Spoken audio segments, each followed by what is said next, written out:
Hey, what's up? I wanted to talk about the kickoff and the rule changes. You know, I'm a Bears fan, so I've seen Devin Hester play. I know you're an X-Packer, but I want to see some touchdowns this year, you know, some kickoff returns, touchdowns. So do you think that these kickoffs help with that or hurt? I think it helps because, you know, neither team can move until, you know, the receiving team catches the ball. So I think it makes it easier for a touchdown to happen, you know, makes it more exciting. I think the kickoff rule is great because, so for people that don't know, they line up at the 30, like the opponent's 35-yard line, and then the blockers line up at the 30, and you're only 5 yards apart, and they can't move until the guy receives the ball. And if it's a touchback or goes out of bounds, the ball goes to 35. So you're going to try to pop them up there and make them return these things. But it cuts down on those super high-impact, like long-range collisions where you're running with 50 yards of steam and you can lower your head and send somebody into the twilight zone. So I like that part about it. I think they're going to kind of work it out. It seems kind of difficult to work on your blocking schemes and everything when you're only 5 yards away, but you like it? Yeah, I mean, I think it'll take a while to get everything used to with the, you know, like you said, the blocking schemes. But player safety, I think, is the main concern for that. And I think that definitely tackles player safety. You know, the NFL might be looking to take some things away from the XFL, such as those type of rules, because, you know, everything's about player safety now and watching out for CTE. And, you know, Antonio Brown went crazy after that Burfict hit. So, you know, they're trying to watch out for the players, and, you know, we'll see what happens. Yeah, well, Joey, I appreciate the call. Thank you very much. Phil, what's happening in Chattanooga? What's going on, AJ? How you doing? What'd you like about the XFL? Also, what'd you not like about the XFL this weekend? Well, I mean, I liked a lot about the XFL. I like some of the rule changes. I love the extra point after. You can go for 1, 2, or 3. I love that. And I love the new kickoffs. I'm not sure I like what they're being paid, and that was the question I wanted to ask you. How much are they being paid? I don't even know. I've heard $55,000 to $500,000. But they have a cash prize at the end, though, right? If they win it all. Oh, I don't know. Yeah, but I assume they do. $55,000 to $500,000. That's a hell of a gap. That's a lot. I believe the quarterbacks are being paid around $500,000 because they're like exclusive contracts and they can't go elsewhere. But I think, the average salary is like $55,000. Well, I mean, that's better than what was going on in the AAF. Yeah. AAF guys weren't really getting paid. Do you remember what was the UFL years ago? Yep. I mean, what, 6 years ago, 7, 8 years ago maybe? Those guys, I had friends that played. There's a lot of really good players that were in the UFL. I believe it was called the UFL. Sounds right. But, yeah, I know guys that played in it that played 6 or 7 games or 5 or 6 games and never got paid, didn't get any money. I think the winners also share like $100,000 for every game they win, too, or something like that. Oh, okay, there we go. Phil, what about the replay process? Phil in Chattanooga, did you like the transparency that we got in the replay booth when they had the camera right there and listened to the people talk back and forth? Oh yeah, man. I mean, I absolutely love that. I thought honesty, especially with what's going on with, you know, the Astros and the Red Sox and everything, and all the Al Riveron stuff in the NFL, the transparency was perfect for fans. I hope the NFL will adopt that, even though I don't think they will. Yeah, we'll see. Thanks for the call, man. I appreciate you. But I don't know. Like, if there is a rule that will be pressure, the NFL will feel pressure from the fans, from everybody that comes from the XFL, I believe it's the review. It's the transparency. Like, how many different people from all walks of life did you see on Twitter? Did you see if you just you're walking down the street and, I mean, I don't know if there's a whole lot of chatter about the XFL when I'm walking down the street at the water cooler, as they say. But there is a little bit today. I mean, especially coming off the pretty successful first weekend. But I feel like that's the thing where everyone's like, this is great. Like, didn't the Skycam come from the original XFL back in 2001 or whenever it was? The Skycam, which is everywhere now. Like, it's all over the place. That came from the XFL. So people start to see, even if this league doesn't work out, some things will come from this league that will spill into the NFL that will make it better for viewers, at least at home and in the stadium. And I think the review process is a no-brainer.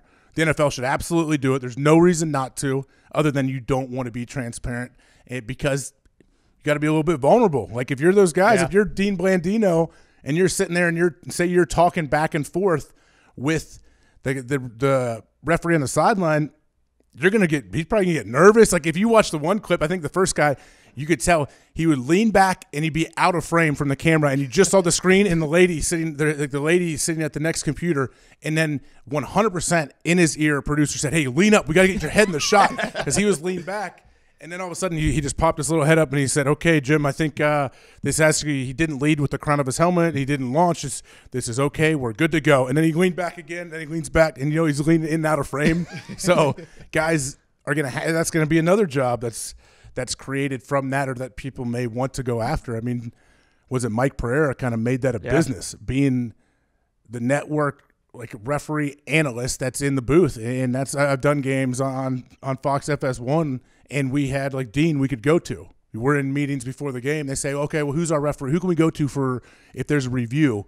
Dean's sitting in the studio. We dial him up. We ask him, and Dean tells us what he thinks going to happen during this review process. So now, if we get to see all of it, why wouldn't they? Like, I guess what is the NFL scared of?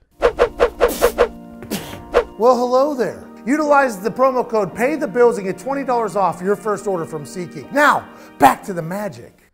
I don't know. I mean, I think they saw all the backlash this year, and you got a guy up there who maybe can't explain it the way people want to hear it. Like that's the thing is like it makes sense. They should do it, but it seems like the NFL is never in a position. It's like they don't need to appease the fans. Everyone's still going to watch it. It's like, hey, guess what? We don't need to change the product, even though this is something that could very clearly make it better and more watchable. Did you see the Xbox controller guy? No. What was that? On the Stevie right here. He's using an Xbox controller to look over the review. I mean, I don't think that's a great idea. I don't think that makes your league look super professional. Really? I didn't see that. Yeah, it's outrageous, though. Can't we get him a clicker? Just get him a little clicker. So everyone else was using like a mouse and stuff, but he was the only one using an Xbox controller, and I just was laughing so hard. Was he more efficient than the other guys? Was he good? He didn't pull the call, so he was moving very fast with the Xbox controller. I gotta say, of all the games I watched, that was the best replay we saw. Wow, I did not see that one. I guess, yeah, whatever. It doesn't matter. Maybe don't show his hands. Just show like chin up in the monitor. Don't show what he's doing. Yeah, I think that's my takeaway from the weekend for the XFL was I think it went as well as they could have imagined. Vince McMahon's got to be happy. Mm-hmm. I think the coaches, everyone that's playing in the league, they're happy. I think it seems like, yeah, this is going to be good. It's going to be a fun year for the XFL. But my whole question is it sustainable? Are we going to see it next year? Is there an appetite for it? What do you think? Yeah, so I think the big thing too is what it was reported that I think Rovell reported that they sold more tickets this weekend than the AAF did in their entire season. But Vince McMahon is talking; he doesn't want this to be a flash in the pan. The whole point of this is like a long game, so that this could eventually turn into a feeder league for the NFL. I think it comes back to the play. You know, I mean, if the play on the field is good enough to get you to watch it for 2 hours, is it though, or is it? But don't you need to be invested in some certain players? Like the play, that too. I feel like the play is good. Like there's a lot of great football players that never even sniffed the NFL, right. Never got a chance. But I don't know if that's enough. Like, do you need to have one or two superstars per team? I don't even want to call them. I have to say superstars, but one or two like known faces and names to have people personally invested. I know for myself, like, I have a hard time sitting there and just watching a random NBA basketball game. Sure. But if I know somebody on the team, or I had somehow in a roundabout way, I've been around a few of the guys and I like them, I think they're cool, I want to watch. But if not, like, I have a real tough time staying invested, and that's when it comes to the gambling aspect. Right. If you want to be invested in a game, put some money on it. You're still not invested, put some more money on it. Then you'll be invested. Well, and I think that's what makes it so much tougher. I mean, like Zito mentioned, you know, the over-under of that game Pat was doing was 52.5, and it was 3-0 at halftime. It's like, all right, well, if this is the case, you know, it's obviously you have to take it with a little bit of a grain of salt when you're going in and putting money on these games. It's a great opportunity, isn't it, for gamblers? Oh, yeah, big time. It was 53 was the over-under, and Pat's game ended up 15-9. Yes. That's awesome. This is a golden opportunity for all you degenerate gamblers out there. Or if you're not a degenerate gambler, maybe you can become one, and the XFL is your way to shoehorn into that process